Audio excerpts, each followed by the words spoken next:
Rising unemployment among young people is a severe challenge for all developed or developing countries. However, a continental education strategy dubbed Agenda 2030 to 2063 that focuses on developing technical and vocational training for youth could change that narrative.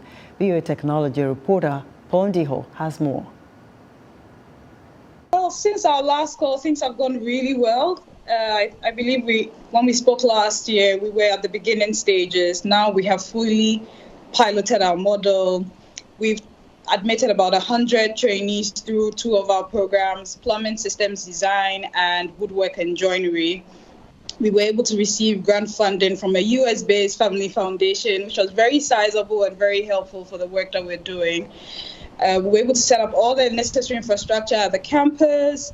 We now employ over 25 people, so it's been really great so far. You seem to suggest that after we did the first interview, a lot of people reached out to you and you've been able to get some funding. Yes, and funders, key one being our current funder, which is Unorthodox Philanthropy. It's a US-based family foundation. And we received a very sizable grant funding from them in April last year, which was about 2 months after our call. I think it gave us the stamp of credibility and support that we needed to unlock the funding.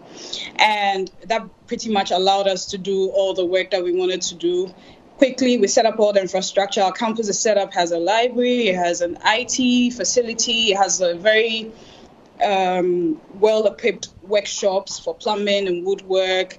And we were able to admit trainees in there. We had a lot of people who were already doing formal work. So think an HR manager, software engineer, law clerk, construction project manager, all these kinds of talents came through for our program and they're doing exceptionally well. So this was really good.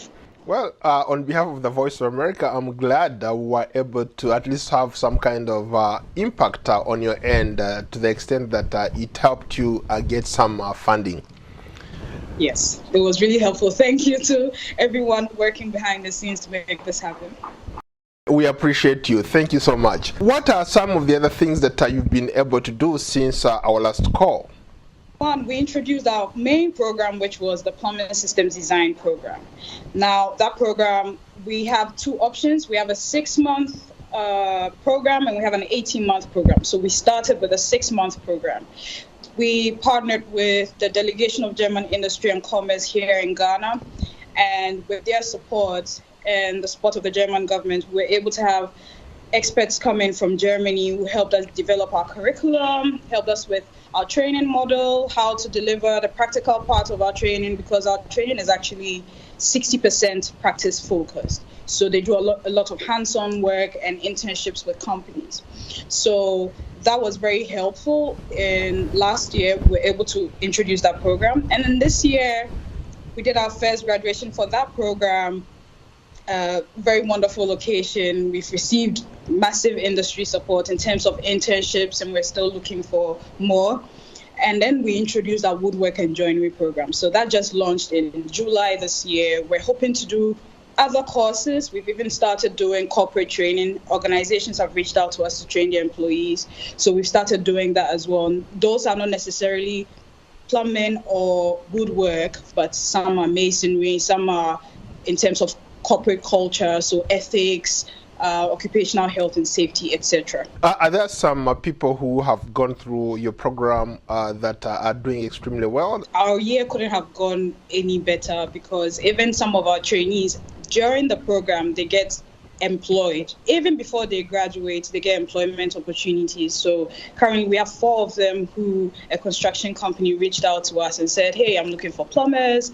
Do you have any options for us? And then we basically said, okay, you can start with an internship.